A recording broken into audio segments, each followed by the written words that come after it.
Hello, my name is Tony. You ever get the impression the universe is trying to tell you something? You know, you experience things or something happens and you think, this is a sign or some sort of communication. This has happened for a reason. I should take some notice because notice is being served upon me and I should think about this and what it means. So I watched this film called Blink Twice. I am an idiot and I don't learn, yes, I know. It got rave reviews and it was directed by the nepo daughter of some marginal pop star from back in the day. Her skills as a super talented director were praised almost unreservedly. Accolades abounded and I hated it. God, it was like some warped pop video revision of the Me Too movement on anabolic steroids. A posturing festival of unadulterated man-hatred with no likable characters, whether they be protagonists or antagonists. Every single person is an empty, ugly, repulsive void. It was made by someone who I imagine had never seen a well-directed film in their lives, or if they had, didn't pay any attention whatsoever or learn anything, which told me something, but not so much as the thing that happened before the film started. A trigger warning popped up. Trigger warning informing the audience that the thing they were about to watch, a horror film, might have certain unsavory moments in it. Well, imagine that. A psychological thriller, as it preferred to identify, I think that's the correct term these days, that might have some scenes of a psychologically thrilling nature tacked on. And a film that portrayed men as globally toxic, misogynistic, psychologically and sexually abusive towards women would feature some sequences that depicted those attitudes and practices in action. Literally, that the type of film you've turned up to watch describes on screen those elements that you've come to see. Unless, of course, you only go to films completely blind, films you know nothing about beforehand. In that case, if you bought a ticket without having a clue of what you bought a ticket for, it's a warning to inform you that this is what's in store, and in that case, you might like to bail out now and get your money back. Yeah, good luck with that. Worth a try though.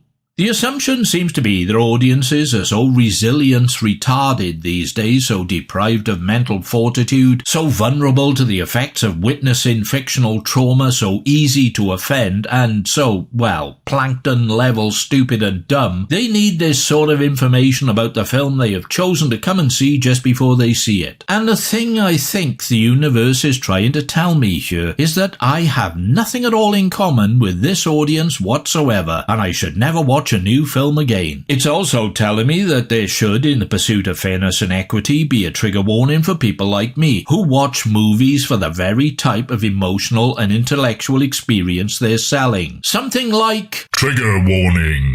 The film you are about to see is shamelessly overhyped shit. It has been reviewed by fawning, sycophantic morons with the critical acumen of dirt, purely to mislead and misinform you. It has been written, produced, and made by people who have no idea of how to write, produce, and make a film. You may not relate to any of the characters in it because they are not intended to be representative of flesh and blood people, but hysterical cardboard cutout symbols and ciphers with little connection to the real world. If you've ever experienced a good film in your life and that is the sort of thing you enjoy and appreciate, this arrant, bilge-pumped effluence may not be for you. Give up now and fuck off home. Yep, I should listen to the universe when it speaks unto me. Let's try and make things better. Thunderbolt and Lightfoot, a good film from a time when we were spoilt for good films. When movies were made by people who knew how to make movies, and audiences only needed a simple certification system to inform them of the sort of film they were going to see and made their informed decision based on that. Once upon a time, that's how it was. I know! Crazy, yeah? Clint Eastwood, often criticized for being a minimalist and narrow focus actor, became nevertheless one of the most potent, iconic and dynamically creative forces in the film industry. Back in his time, you didn't get to scale those sorts of heights unless you had something going for you. And Eastwood had more than just something, he had a plethora of somethings. One of those somethings was his eagerness to take risks, to engage with projects that interested him, to learn and develop by experimentation. He was unafraid when it came to subverting his image, tampering with his established screen persona. His equivalent in the older Hollywood infrastructure, John Wayne, would never have entertained such a radical activity, whereas Eastwood wanted to play around some. For his directorial debut, Play Misty for Me, he made himself the victim of a persistent stalker. The taciturn, super cool male role model, Mr. Machismo himself, rendered adrift and impotent in the distorted shadow cast by a slip of a girl with a butcher knife and a pair of scissors. Then he popped up as the doomed Union soldier in Don Siegel's The Beguiled. This steamy slice of Southern Gothic psychological melodrama saw him at the mercy of the female staff and pupils of a Confederate seminary in Mississippi during the American Civil War. He tries to coerce and manipulate them, exploit them sexually and ideologically. They amputate his leg needlessly and eventually poison him with toxic mushrooms. Well, a teenage girl does, as payback after he slams her turtle up against a wall. That's not a euphemism for anything. He must have known beforehand that audiences didn't see him as this kind of terminally victimized character. It wasn't the Eastwood they expected or wanted to entertain. Yet, knowing that,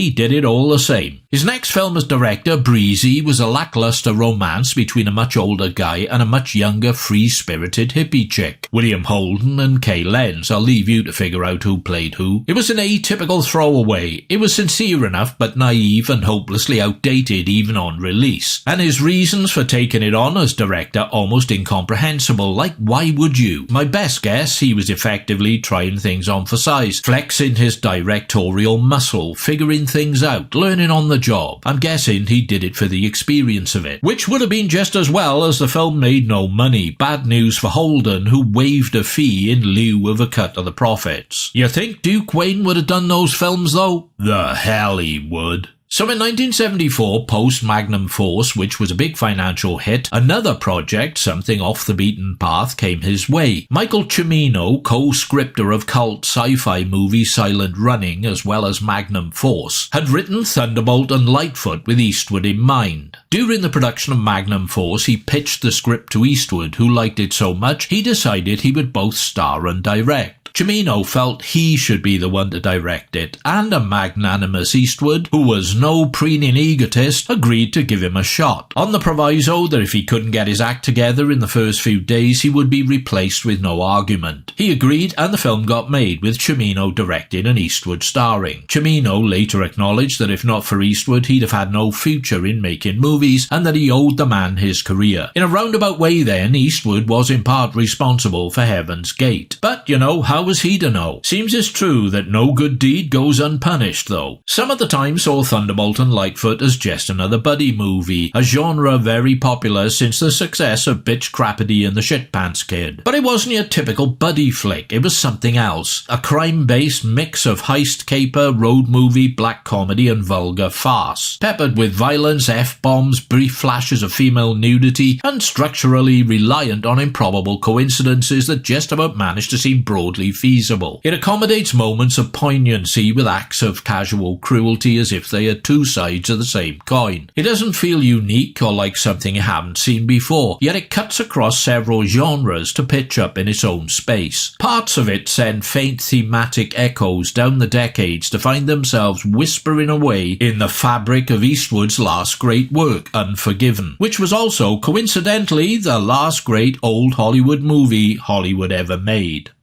Young con artist and thief Lightfoot Jeff Bridges steals a car from a motor dealership somewhere in Montana. As he drives it away, a preacher, John Thunderbolt Doherty, Clint Eastwood, is delivering his sermon to a congregation in a country church. A man bursts in and fires a hail of bullets at the pulpit. Thunderbolt ducks, dives and dodges, escaping through a back door as a hail of lead chews up the scenery around him. Running across fields, pursued by three men, his path intersects with Lightfoot. Coincidentally, hanging onto the stolen car as Lightfoot runs over one of his pursuers, the two get to safety, where Thunderbolt fixes his dislocated shoulder. Thrown together by circumstance and fate, the two hit the road whilst tracked by Red Leary, George Kennedy, and Eddie Goody, Jeffrey Lewis. After a series of misadventures, Thunderbolt explains to Lightfoot how he, Leary, and Goody were part of a gang that knocked over an armory, blasting into the vault with a dirty great armor-piercing anti-tank gun. A bloody big World War 4.2 howitzer. Thunderbolt and the leader of the gang hid the loot behind the blackboard of a one-room schoolhouse, planning to let the heat die down before retrieving it and splitting it up. The leader died from a heart attack and Leary got sent to prison for an earlier robbery. The police put out a story that the plunder had been found and told Leary that Thunderbolt had double-crossed him. Truth is that the money is still there. Only when Thunderbolt and Lightfoot go to get it, the old schoolhouse is gone, replaced by a much bigger modern building. Most likely the money has been destroyed along with the older property. Leary and Goody get the drop on our heroes and abduct them to a secluded area. Leary takes an instant dislike to the cocky Lightfoot and punches him violently in the gut. When he takes on Thunderbolt, though, it's a different story. Thunderbolt beats him up, leaving him breathless from a combination of hits to the body, asthma and hay fever. Then he explains to Leary how things went down. Lightfoot suggests repeating the earlier robbery of the armory, doing the same thing in the same way as before, because no one will expect it. After initial rejection and some derisive jibes from Leary, the idea takes hold. The four men move into a trailer and all get jobs to make enough stake money to fund the heist. Thunderbolt toils in an industrial setup. Goody sells ice cream from a three-wheeled buggy. Leary is a night cleaner in a department store and Lightfoot a labourer for a landscape gardening firm. Accumulating cash, they source a 20mm Oerlikon cannon. Previously, the electronic alarm system was circumnavigated by electronics expert Dunlop Roy Jensen. Unfortunately, he's the guy Lightfoot ran over and killed in the field during Thunderbolt's escape. Minus his expertise, they must get more hands-on. Thunderbolt and Leary invade the home of the vault manager and threaten him and his wife and family at gunpoint to get the access codes to the outer vault. Lightfoot dresses as a woman to attract the lascivious attention of the leering fat pervert in the Western Union office, disables both him and the alarm relay system. Goody picks him up and they head for the armory, where Thunderbolt and Leary have breached the vault with a cannon and liberated the loot. With Leary, Goody and the money in the trunk of the car, next stop is the local drive-in theatre, where they will lay low until the heat dies down. The plan starts to fall apart when Leary's sneezing and a shirt tail hanging out of the trunk alerts the theatre manager. She thinks people are trying to sneak in without paying and gets security involved. Then the police rock up. During a frantic car chase, the Fuzz open fire, shooting Goody through the trunk. Callous and mercenary, Red treacherously throws him out onto the road where he dies. Red forces Thunderbolt to stop the car at gunpoint. He pistol whips both men, but proceeds to beat Lightfoot savagely, kicking him in the head twice with as much force as he can muster. Abandoning his partners in crime, absconding with the loot, Red is chased through the town by the cops who pepper the car with bullets. He crashes through the shop front of the department store where he coincidentally worked. Wounded and attempting to escape, the store's guard dog, a vicious Doberman, attacks him, tearing his throat out. Supporting a dazed Lightfoot, Thunderbolt flees the vicinity. After hitching a ride, they find themselves on a country highway, which is where, coincidentally, they run across the original schoolhouse where the dough from the earlier robbery was stashed. Seems a preservation order was slapped on it and it was shipped to another site as a monument of historical interest. Thunderbolt and Lightfoot's interests in the building don't involve its historical merits. Inside, behind the blackboard, they find the original loot intact. Lightfoot is physically failing, his legs and arms are weakening and his speech is slurred. He's confused and vacant for periods, symptoms indicative of an internal neurological injury. Thunderbolt buys a new Cadillac convertible for cash and collects Lightfoot. As they drive away, flush with the spoils and smoking fat cigars, are they destined for a happy ending? What do you reckon?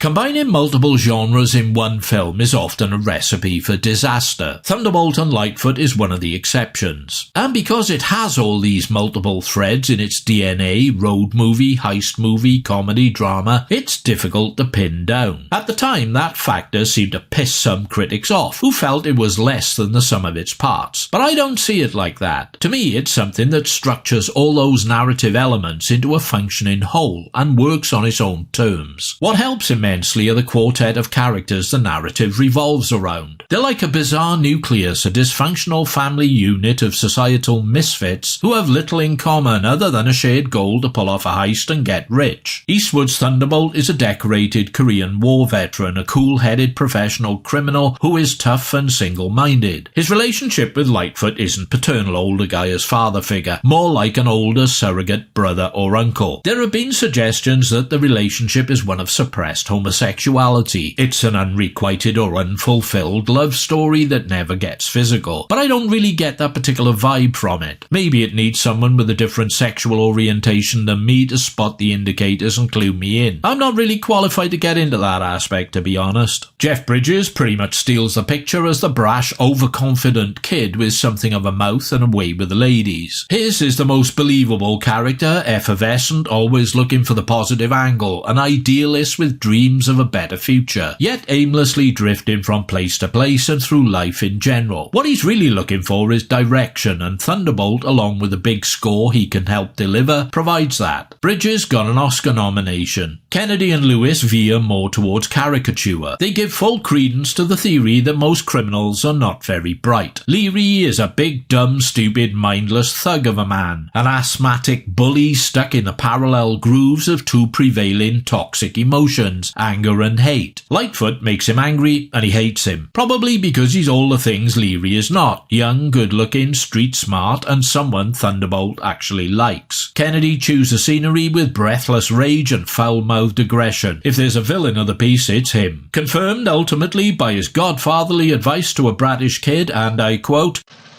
"Look, kid, go fuck a duck." Goody, on the other hand, is Stan Laurel to Leary's more malevolent manifestation of Oliver Hardy, equally as intellectually challenged, but not malicious or senselessly violent. He's a happy idiot, happy to tag along in Leary's shadow, and idiotic enough to look up to and respect this waste of space black hole of a man. All the performances are well judged and executed by their respective performers. Other than that, a young Gary Busey and Catherine Back pop up in bit parts. Busey is a work colleague of Lightfoot's. Back plays a gorgeous prostitute, Melody, who Lightfoot sweet talks into bringing along a friend to spend the night with him and Thunderbolt in their motel room. Eastwood's favoured cinematographer, Bruce Surtees, was absent from this one. Instead, Frank Stanley, who would lens Breezy and Magnum Force and would later do some stellar work on the Iger sanction, stepped in. The film is great to look at, with some fantastic Montana scenery to dazzle the eye and pose Bridges and Eastwood against, adding a lovely mythical quality to some of the imagery. Another Eastwood regular, composer D. Barton, who created the powerfully eerie soundscapes for High Plains Drifter, hands in a pleasant enough country-flavoured score. Cimino's screenplay is funny and playful, throwing the odd curveball here and there with some bizarre excursions. When Thunderbolt and Lightfoot escape from Leary and Goody after a car chase, they hitch a ride with a crazy hick in a souped-up motor. He's got a raccoon in a cage and a pipe from the exhaust feeding carbon monoxide into the car. Soon his erratic driving causes him to flip his ride. He then opens the trunk to reveal it is full of white rabbits. He sets some of them free and tries to shoot them with a shotgun. Thunderbolt disarms him and knocks him unconscious. He and Lightfoot release the remaining rabbits and steal the vehicle. If this is supposed to mean or symbolise anything specifically other than there are some right fucking nutcases out there, I don't know what it might be. I'm open to suggestions. Now, I'm not a big fan of Cimino as a director, but he seems to have a tight enough grip on things and does a very competent job, especially when you consider it's the first thing he's ever directed. The coincidence of Thunderbolt and Lightfoot just happening on the old schoolhouse, it having been moved to a new location, lock and stock, is sold to the audience in the most effective way. Both men give full rein to their astonishment, disbelieving expressions on their faces, totally blindsided, which is what goes a long way to selling the very unlikely scenario. Their reactions mirror those of the audience, which makes it feel like a real possibility. Those guys can't believe it, but look, there it is. A smart move on Cimino's part. The ending is surprisingly moving in unexpected ways. If you haven't seen the film and don't want to know, look away now. Lightfoot becomes unresponsive and Thunderbolt stops the car. The young man has died quietly of his injuries. For the first time, you will glimpse tears in the eyes of Clint Eastwood. And for a flicker, an instant, all that macho mythology, the super cool facade of being a sardonic, hard-bitten, emotionally controlled lone wolf, strips away in a momentary heart punch of crushing grief. Then he puts on his shades, hides his eyes from the world, and drives away down an empty road with nothing but loneliness for company, fading out of sight around a bend. For these reasons, it's one of the most disturbing and affecting deaths in a Hollywood movie. Youth and idealism die right there before your very eyes, and the man with no name mourns it. Sad moment and killer ending. It made a profit for the studio, but Eastwood felt it deserved better, should have done better. He blamed United Artists, the distributors, for mismanaging the promotion of it. He never worked with them again. It was one of my favourite films for a long time, and I didn't watch it again for a long time. In that respect, it's a bit like The Gauntlet, another once frequently revisited Eastwood flick that I haven't seen in years. Whether that has stood the test of time as effectively as Thunderbolt and Lightfoot, I don't yet know, but the latter turns out to be a much better movie than I remember. I really should have concentrated more at the time. Seeing it again recently has raised it significantly in my estimation, and I feel I shall be watching it again soon. Thoroughly enjoyed it. If you feel the urge to seek it out or give it a rewatch, hope you will too. Thank you for your time and attention. Please feel free to do whatever you choose to do next. Hit like, don't like, comment, subscribe, check out my early access Patreon thing, or even make a welcome financial contribution via the thanks button. There will be something else soon, of that you can be relatively confident. You know, one of these days I'm gonna say that, then drop dead or walk under a bus and you'll never hear from me again. What do you mean, so what? Honestly, the ingratitude.